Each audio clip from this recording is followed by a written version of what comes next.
सभी का स्वागत है। 5 थॉट ऑन फियर बाय जय कृष्णमूर्ति। डर पर जद्दू कृष्णमूर्ति के 5 उद्धरण। एक बार मैं 5 को पढ़ता हूं, उनमें से किसी एक पर हम बात करेंगे। बाकी 4 का क्या अर्थ है वो आप कमेंट में बताइएगा। पहला, कृष्णमूर्ति कहते हैं थॉट क्रिएट्स फियर। हमारा विचार डर को पैदा करता है। जैसे वर्तमान का भय, भविष्य का डर, मृत्यु का डर, अज्ञात का डर, अपूर्णता का डर, प्रेम ना मिलने का डर और ऐसे ही अनेक डर हैं जो सब विचार की मशीनरी द्वारा ही निर्मित हैं। डर पर दूसरी बात कृष्णमूर्ति कहते हैं, we fear the known coming to an end. इसका अर्थ क्या हुआ? वे कह रहे हैं कि व्यक्ति को कभी भी अज्ञात का भय नहीं होता, उसे ज्ञात के समाप्त हो जाने का भय होता है। ठीक, ध्यान देना, अगर आपने ध्यान दिया हो, जो पिछला उद्धरण था अभी पहला वाला, उसमें उन्होंने कहा था कि अज्ञात का भय, और ये विचार के द्वारा निर्मित है। और ये अगले वाले उद्धरण में ही क्या कह रहे हैं कि व्यक्ति को कभी भी अज्ञात का भय नहीं होता, उसे ज्ञात के समाप्त हो जाने का भय होता है। आपको समझना है कि किस तरह हम अज्ञात से भयभीत होते हैं और किस तरह हम अज्ञात से नहीं, ज्ञात के समाप्त हो जाने से भयभीत होते हैं।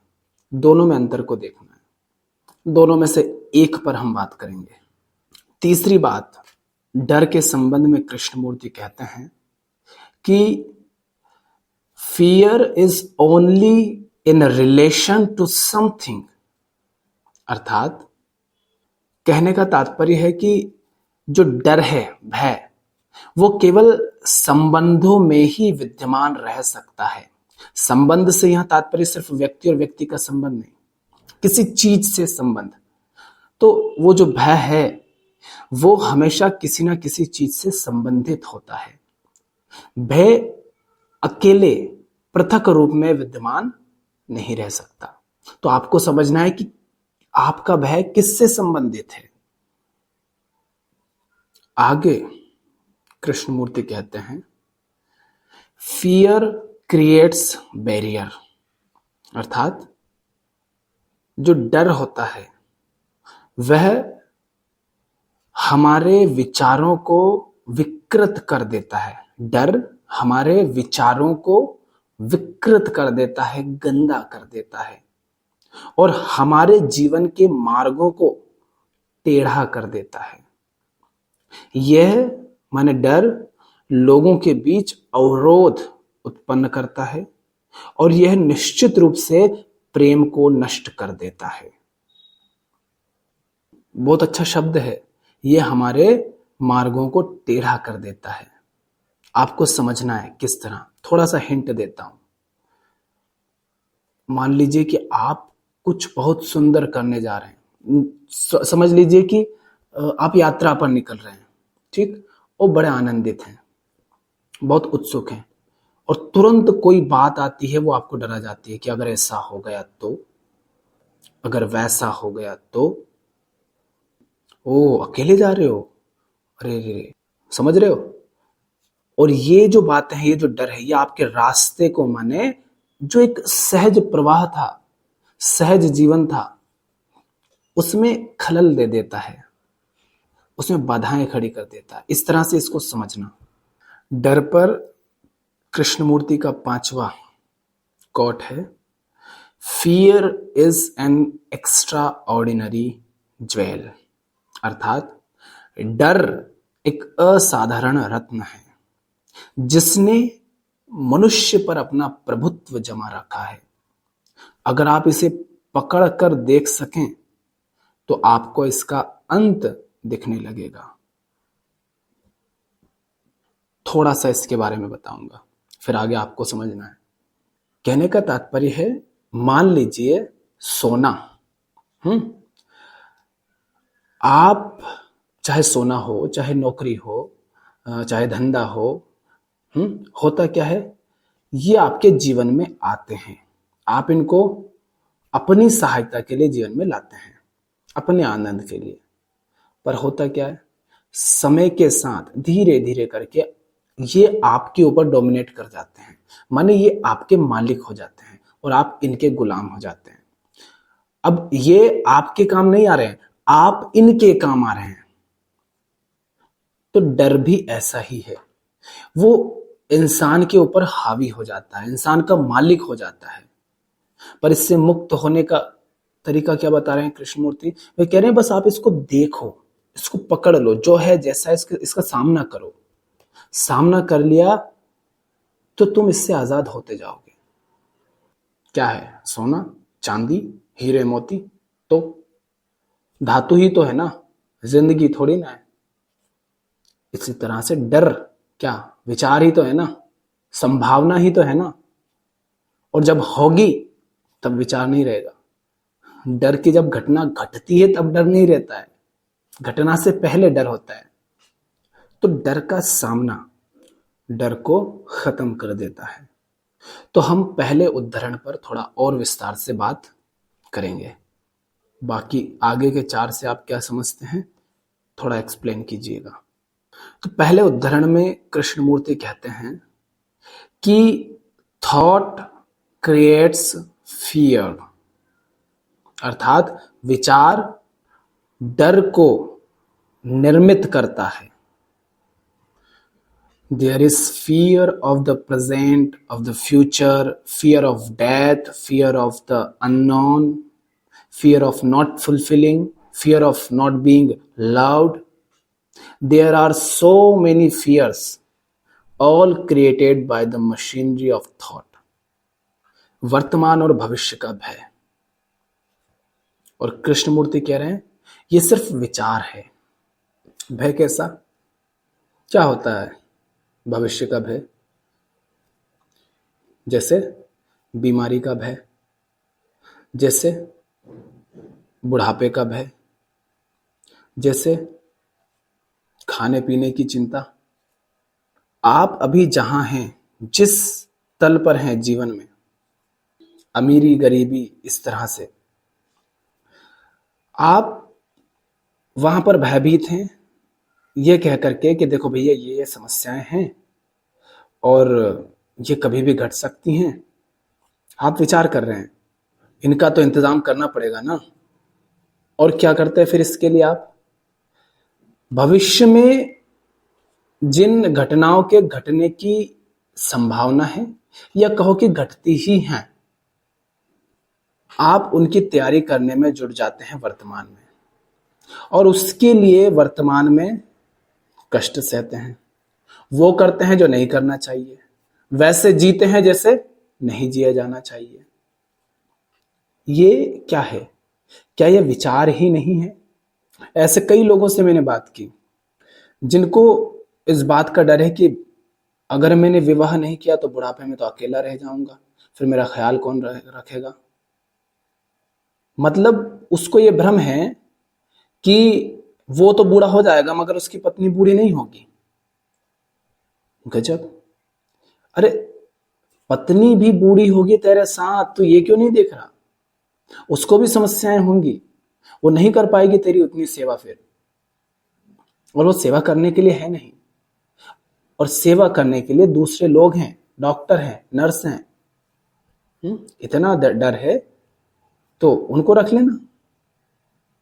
मगर ये क्या? ये विचार है, ये डरा रहा है इंसान को। तो आप हैं, आपसे भी कमजोर गरीब लोग हैं, और आपसे बहुत ज्यादा अमीर लोग भी हैं, ठीक? मगर वे भी डरे हुए हैं भविष्य को लेकर के। उनके पास तो आपसे बहुत ज्यादा है, जितना आप सोचते भी नहीं है ना, उससे भी कहीं ज्यादा है सुविधाएं, धन दौलत सब।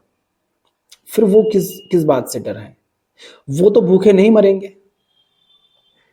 क्या डर सिर्फ इस बात का है कि भूखे मर जाएंगे, खाने पीने को, रहने को, कपड़ा, मकान, ये सब नहीं मिल पाएगा, इसलिए उसकी सुविधाएं करनी, व्यवस्था करनी है?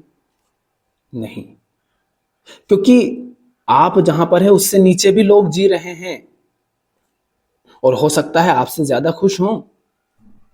तो जिया तो उनसे, उन जितनी आपके पास सुविधाएं हैं उससे कम सुविधाओं में भी जिया जा सकता है। फिर डर किस बात का है? आपसे ऊपर जो है वो भी डरते हैं।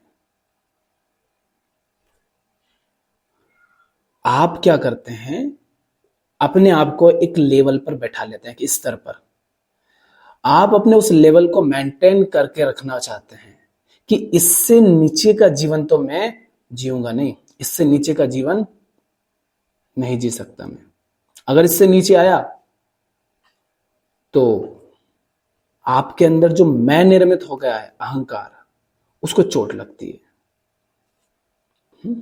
तो वो जो आपसे बहुत ज्यादा अमीर हैं, जिनके पास अनंत संपदा है, भंडार है, वो भी किस बात से डरते हैं? वो भी वर्तमान में भविष्य के लिए इस बात से डरते हैं कि कहीं मेरा जो लेवल है, स्तर है, वो घट ना जाए, उसको मेंटेन करके रखना है। एक बार में सफल हो गया, ठीक, मैंने खूब पढ़ाई की, बहुत मेहनत की, और मैं आ गया पहले स्थान पर, ठीक। अब मुझे डर इस बात का नहीं है कि मैं अगली बार पास होऊंगा या नहीं, या मेरे अच्छे नंबर आएंगे, मार्क्स आएंगे कि नहीं आएंगे। अब मुझे डर इस बात का है कि कहीं मैं पीछे ना रह जाऊं, कहीं मैं पहले नंबर से दूसरे, तीसरे, चौथे, पांचवे पर ना खिसक जाऊं, इस बात का डर है। तो डर निर्मित होता है हमारे विचार से, हम निर्मित करते हैं उसको। डर वास्तव में है नहीं, हम निर्मित करते हैं। भविष्य को लेकर के जितने भी आपके डर हैं वे सिर्फ विचार मात्र हैं। विचार माने जब वैसी कोई घटना घटती है ना, तब आपने ये पाया है कि विचार नहीं होता, डर नहीं होता। समस्या का सामना करने में डर नहीं है, समस्या के बारे में सोचने में डर है। उदाहरण के लिए बताता हूं, कभी ऐसा किया हो आपने, नहीं किया तो करके देखना, कि आपको किसी मंच पर जाकर के बोलना है, मान लीजिए भाषण देना है, कविता सुनाना है, या गीत गाना है, कुछ करना है, तो आपको डर लगेगा। आप वॉशरूम जाएंगे, आप पानी पिएंगे, पसीना पोंछेंगे, खुद को तैयार करेंगे, ठीक, आपको डर लगेगा। मगर जैसे ही आप बोलना शुरू करेंगे, जितनी देर आप बोलेंगे उतनी देर के लिए आप डर से मुक्त हो जाएंगे। हां, उस दौरान आपने बोला क्या है, वो हो सकता है और होता ही है कि उससे अलग होगा जो आपने तैयार किया था। कुछ उसमें अंतर आ जाता है। अगर आप पहली दूसरी बार बात कर रहे हैं तो मंच से, हुआ क्या, जब आप उस कर्म में उतर जाते हैं ना, जब वो घटना घट रही होती है जिसके बारे में आप विचार कर रहे हैं, उस क्षण में विचार नहीं चलते हैं, तब तो कर्म होता है, एक्शन। युद्ध की तैयारी करते दौरान आपको डर लग सकता है, मगर युद्ध के दौरान आपको डर नहीं लगेगा। नहीं तो सोचो कितना भयानक युद्ध चल रहा है। अगर जो युद्ध होने वाला है उसकी कल्पना करके उसकी एक फिल्म दिखा दी जाए ना उन सब लोगों को जो युद्ध में जाने वाले हैं, और बस अंत ना दिखाए कि कौन मरेंगे, कौन बचेंगे, कौन जीतेगा, कौन हारेगा, बस युद्ध दिखाया जाए भयानक कि कैसा युद्ध होगा, वो कांप जाएंगे, शायद वो युद्ध ना कर पाए। इसीलिए जो सैनिक होते हैं वो बहुत ज्यादा विचार नहीं करते, कह सकते हो मशीन की तरह हो जाते हैं। उनको ट्रेन कर दिया जाता है कि ऐसा करना, ऐसा नहीं करना है, और बस वो उसके हिसाब से करते हैं। तो डर जो है सिर्फ एक विचार है, विचार के द्वारा निर्मित कल्पना है, वो कल्पना आपको डराती है। आगे कृष्णमूर्ति क्या कहते हैं कि मृत्यु का जो भय है, अज्ञात का जो भय है, वो भी विचार के द्वारा ही निर्मित है। विचार, मृत्यु का भय, हम हर कोई इंसान मृत्यु से डरता है, मरने से डरता है, ठीक। मगर आप अगर ध्यान दें तो आप पाएंगे कि डर मृत्यु का नहीं है। मृत्यु के बारे में हमने बहुत सारी छवियां देख ली है, मृत्यु के बारे में भी नहीं। हमने, जैसे कोई व्यक्ति एक्सीडेंट में मर गया, कोई बीमारी से मर गया, हार्ट अटैक से मर गया, तो मरने से पहले या मरने के बाद की उसकी जो दशा होती है, उसका जो व्यवहार होता है, हालांकि वो भी डर के कारण आ रहा है, अगर वो डरा हुआ नहीं होता तो उसका हालत, उसकी व्यवहार, मृत्यु से पहले जो घबरा जाता है ना इंसान, उसकी हालत वैसी नहीं होती। अगर वो निडर होता, निडर माने उसको उसको मृत्यु का भय नहीं होता, तो वो वैसा नहीं होता जैसा अभी है। तो हमने मृत्यु से भयभीत व्यक्ति की मृत्यु से पहले हालत देखी और मुर्दा व्यक्ति की मरने के बाद हालत देखी। जैसे कोई एक्सीडेंट से मर गया, बीमारी से मर गया, या उसकी हत्या हो गई, कुछ भी हो गया, तो उस शरीर की हमने दशा देखी, ठीक।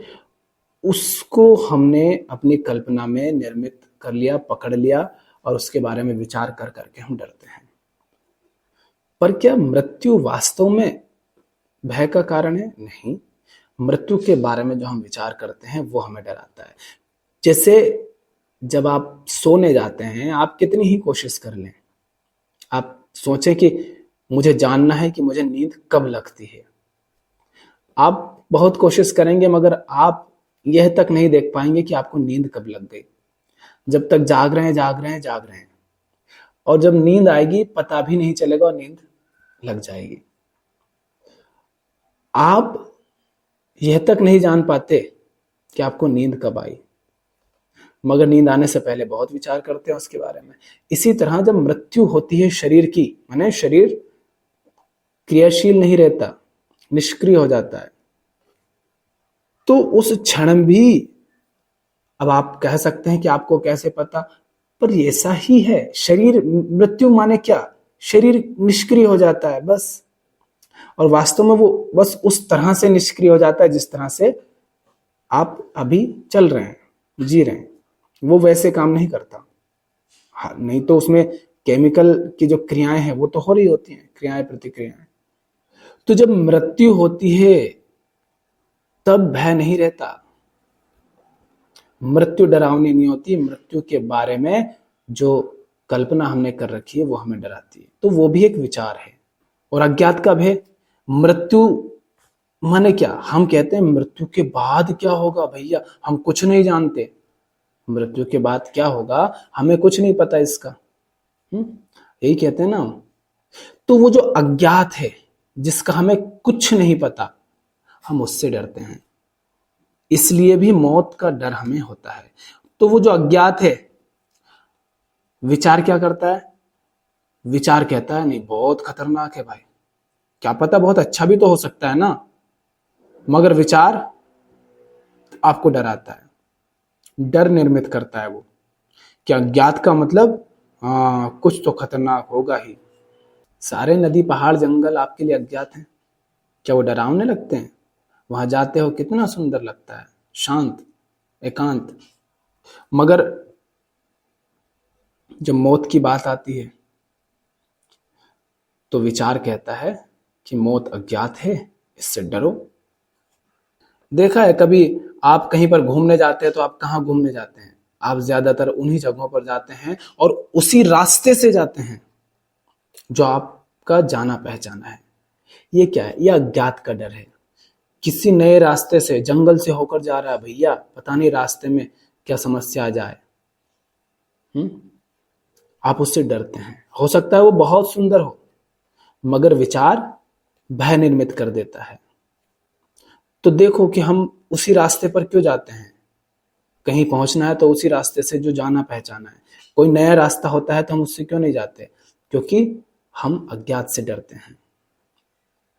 विचार अज्ञात से डर निर्मित करता है, अज्ञात के प्रति। हम बहुत विदेश भी चले गए तो हम पता है कौन सी चीजें खाते पीते पहनते हैं, ज्यादातर लोग वही जो आज तक खाते पीते आए उन्हीं को ढूंढते हैं। कोई भले ही विदेश चला गया हो, वो समोसा कचौरी ढूंढेगा, वो कहेगा जलेबी है क्या, वो कहेगा ये है क्या, वो है क्या। हमारे खाने पीने में, पहनने में, यात्राओं में, सब में झलकता है हमारा डर। अज्ञात के प्रति जो हमारा डर है वो हर जगह डर झलकता है। तो मृत्यु से आपको डरने की आवश्यकता नहीं है। मृत्यु माने एक क्षण में सब खत्म, सारी पीड़ा। और मृत्यु कितनी सुंदर हो सकती है, देखो, सारा दुख, दर्द, चिंता, तनाव सब खत्म। नींद जो होती है, नींद भी क्या करती है, आपको क्यों गहरी नींद आती है, क्यों आप नींद को इतना पसंद करते हैं, क्यों आप सोना चाहते हैं? क्योंकि नींद आपको पूरी तरह रिलैक्स कर देती है, हर चीज से मुक्त कर देती है। चिंता, तनाव, भागदौड़, रिश्ते, परेशानी, विचार, दुख, दर्द, शारीरिक पीड़ा, मानसिक पीड़ा, इन सब से आपको मुक्त कर देती है नींद। जितनी देर आप सोते हैं उतनी देर किसी तरह की कोई चिंता, तनाव, भय, ईर्ष्या, दोस्ती, दुश्मनी, अपना पराया, डर कुछ नहीं रहता। इसीलिए नींद आपको इतनी प्यारी होती है। जब नींद ही आपको इन सब से मुक्त कर देती है, कुछ समय के लिए गहरी नींद आती है, वो आपको इन सब से मुक्त कर देती है। तो सोचो, मृत्यु जो शरीर तक को मिटा देती है, माने शरीर ही उसमें जला दिया जाता है, मिट्टी हो जाता है, तो मृत्यु के बाद तो आपकी कोई किसी तरह की समस्या ही नहीं होगी। तो मौत फिर डर का कारण कैसे हो सकती है? मौत डर का कारण नहीं है। मौत के बारे में विचार हमें डराता है। यहां से ना आपको अगला जो उद्धरण था कृष्णमूर्ति का, उसका जवाब मिल सकता है, जो था ना, हमें अज्ञात से डर नहीं लगता, व्यक्ति को अज्ञात से डर नहीं लगता, व्यक्ति को ज्ञात के समाप्त हो जाने का डर लगता है। थोड़ा सा बताता हूं, मृत्यु क्या करती है। मृत्यु उस सब को नष्ट कर देती है, कहो कि वो सब आपसे छिन जाता है जो आपने एकत्रित किया। आज तक आपने जो ज्ञात, जो नॉन एकत्रित किया है, चाहे घर परिवार के रूप में, रिश्तों के रूप में, अनुभवों के रूप में, स्मृतियों के रूप में, उपलब्धियों के रूप में, पैसों के रूप में, यही तो है ना जो हमने इकट्ठा कर रखा, मैं निर्मित कर रखा है, ये अहंकार। तो ये ज्ञात है, ये नॉन है। मृत्यु माने इस सब का खत्म हो जाना, इसका समाप्त हो जाना। तो ज्ञात के समाप्त हो जाने का भय होता है, अज्ञात का हमें भय नहीं होता है। अज्ञात में भी हम प्रवेश करने से इसलिए डरते हैं कि जो मेरे पास है, जो मैंने पकड़ रखा है, पाया है, एकत्रित करा है, कहीं वो छिन ना जाए, टूट ना जाए, नष्ट ना हो जाए। बताओ, पहाड़ी से कूदने में डर लगता है क्या? नहीं। पहाड़ी से कूदने में जो अज्ञात है उसका डर नहीं लगता। हम तो सोचते हैं कि शायद मजा आएगा, इसीलिए तो वो उड़ते हैं ना। डर किस बात का होता है? डर इस बात का होता है कि जो मैंने अपना बना लिया है शरीर, और शरीर के साथ, शरीर के माध्यम से जो मैंने मानसिक तल पर पकड़ रखा है, वो सब छिन जाएगा अगर ये शरीर नष्ट भ्रष्ट हो गया तो डर होता है ज्ञात के समाप्त हो जाने का, जो एकत्रित कर रखा है उसके मिट जाने का। तो अज्ञात का भी भय होता है हमें, और अज्ञात को आगे बढ़ाओ तो अज्ञात का भय हमें इस तरह से होता है कि अज्ञात में प्रवेश करने पर शायद जो ज्ञात है, जो एकत्रित है, वो मिट जाएगा, या कहो जो मैं निर्मित हो गया है उसको नष्ट होना पड़ेगा। वो कह रहे हैं अपूर्णता का भय। अपूर्णता का भय क्या? कहीं ऐसा ना हो कि मैं मर जाऊं और मेरे सपने पूरे ना हो। सपने क्या है? इच्छाएं हैं, कामनाएं हैं, मगर उन इच्छाओं, उन कामनाओं के मूल में भी कोई गहरी कामना है, वो है पूर्णता की कामना, तृप्ति की कामना। एक व्यक्ति है और उनके बारे में, उनका बेटा, बेटी, बहू, एक कोई व्यक्ति मुझसे बात करता है कि वो बीमार हो गए बहुत ज्यादा, वो घबरा रहे हैं, डर रहे हैं कि शायद अब मैं ठीक नहीं होऊंगा। क्यों? यह है फियर, अपूर्णता का डर। क्या? कहीं ऐसा ना हो कि मैं मर जाऊं और आज तक क्या हुआ? आज तक मुझे वो पूर्णता मिली नहीं जिसको मैं खोज रहा था, और अब हालत ऐसी हो गई है कि शायद उठ भी ना पाऊं बिस्तर से। तो उनको डर सता रहा है कि कहीं अपूर्ण ही ना मर जाऊं। अपूर्णता का डर ऐसा होता है, मगर यह भी विचार ही है। थॉट क्रिएट्स फियर, यह भी विचार ही है। क्योंकि पूर्णता का मतलब यह नहीं है कि आपको कुछ हासिल कर लेना है। पूर्णता का अर्थ है यह जान लेना कि आप पूर्ण हैं। कुछ नहीं चाहिए आपको, कोई कमी नहीं, कोई खोट नहीं, कुछ पाना नहीं, आप पूर्ण हैं। सोचो वो इंसान कितना मुक्त होगा जो सचमुच कहे कि मुझे कुछ नहीं चाहिए, ना तुम्हारा सम्मान, ना अपमान, ना तुम्हारी कामनाएं, ना तुम्हारी महल, तुम्हारी महंगी गाड़ियां, कुछ नहीं चाहिए मुझे। मेरी कोई मांग नहीं है, कोई कामना नहीं है, हर कामना से मुक्त हूं, इसलिए नहीं दौड़ रहा हूं, मौज में दौड़ता हूं, बैठा हूं, शांत हूं। वो कितना मुक्त होगा? तो अपूर्णता का भय यानी कहीं ऐसा ना हो कि मर जाऊं और अपूर्ण ही रह जाऊं। तो इंसान क्या करता है फिर? ये जो अपूर्णता होती है इसको समझता नहीं, देखता नहीं कि अपूर्णता झूठी है, बस मान्यता भरे। मैंने मान लिया है कि मुझ में कमी है, मुझ में खोट है, मैं छोटा हूं, मैं कमजोर हूं, मैं भद्दा हूं, मैं कुरूप हूं, ये मैंने मान लिया है। वो ये इस बात को देखता नहीं है, वो इस बात को सत्य मान लेता है कि हाँ ऐसा तो है, मुझ में कमी है, खोट है, और वो उसको मिटाने के लिए दौड़ता रहता है, दौड़ता रहता है, और ऐसी अनेक खोट उसमें पता चलती जाती है, वो उनको मिटाने में लगता रहता है, और जिंदगी कब खत्म होने के कगार पर आ जाती है, और वह पाता है कि कमियां तो अभी बहुत शेष हैं, पूर्णता मिली नहीं। कैसे मिले पूर्णता? पूर्णता कुछ जोड़ करके, कुछ पा करके नहीं मिलेगी। जो मान रखा है स्वयं को, जो बने बैठे हो, जो पकड़ रखा है, जो जोड़ रखा है, उससे आजाद होने में पूर्णता है। उसको ज्यों का त्यों छोड़ दो। ठीक है, जो हूं जैसा हूं। अब तुम इसे सुंदर कहो, कुरूप कहो, जो कहना है कहो। अगर सुंदर हूं तो तुम्हारे लिए, कुरूप हूं तो तुम्हारे लिए, अपने आप में मैं पूर्ण हूं। फिर अपूर्णता का भय कैसे रह जाएगा? अपूर्णता का भय विचार के कारण होता है। प्रेम ना मिलने का भय, पत्नी है किसी और से बात मत करना, ये भय है। कहीं ऐसा ना हो कि मुझसे ये भाग जाए, मुझसे छूट जाए, कहीं ऐसा ना हो कि कोई और इसे चुरा ले जाए। अगर उसके साथ सचमुच प्रेम का संबंध होता तो उसे तेरे साथ होने में समस्या नहीं होती।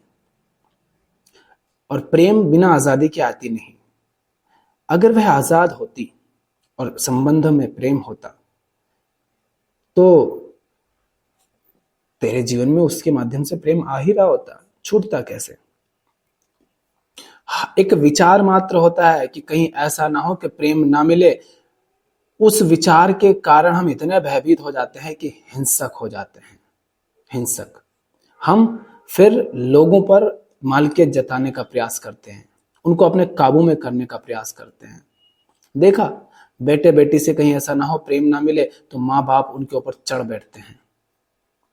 कहीं ऐसा ना हो प्रेम ना मिले, सहायता ना मिले, बुढ़ापे में सम्मान ना मिले, ये सब बातें रहती बहुत कुछ। तो कहीं ऐसा ना हो कि ये ना मिले तो माता पिता क्या करते हैं, उनके मालिक हो जाते हैं, जबरदस्ती वो लेने का प्रयास करते हैं। ये भय विचार से निर्मित हुआ है। वैसा कुछ है नहीं, मगर विचार आपसे कहता है कि ऐसा है, और आप उसे समझे बिना ही स्वीकार कर लेते हैं।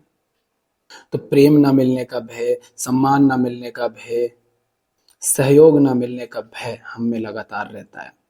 एक बार प्रयोग करके देखो। घर से बाहर निकलो, थोड़ा दूर तक चले जाओ, सोचो कि तुम्हारे पास कुछ नहीं, कुछ भी नहीं, खाने तक को नहीं। लगातार भय रहता है ना, भूखे मर जाएंगे। जाओ, निकलो, भिखारी की तरह, भिक्षु की तरह जाकर मांग लो किसी के घर से, कह दो भूख लगी है। ऐसे इंसान के घर से मांग लो जो जिसे बहुत बुरा कहते हैं। वो चाहे गाली बक के या कुछ भी कर करके देगा, मगर वो भी आपको दे देगा खाने को। मगर हमारे अंदर ये भय है कि हम भूखे मर जाएंगे। अब मैं ये नहीं कह रहा हूं कि भिखारी हो जाओ, मगर तुम भिखारी हो गए ना तो भी भूखे नहीं मरोगे। देखा कि कोई भिखारी भूख से मर रहा हो? वो भूख से नहीं मरता है, वो मरता भी है तो उसका कारण दूसरा है, भूख नहीं। तो जितने भी तरह के आपके डर हैं, भय हैं, आप देखेंगे, आप पाएंगे यही कि वो सिर्फ विचार मात्र हैं। क्योंकि जब आप विचार कर रहे हैं तब आप इस हालत में हैं कि विचार कर सके। इसका अर्थ क्या है? आप ऐसी हालत में हैं कि विचार कर सके। इसका अर्थ क्या है?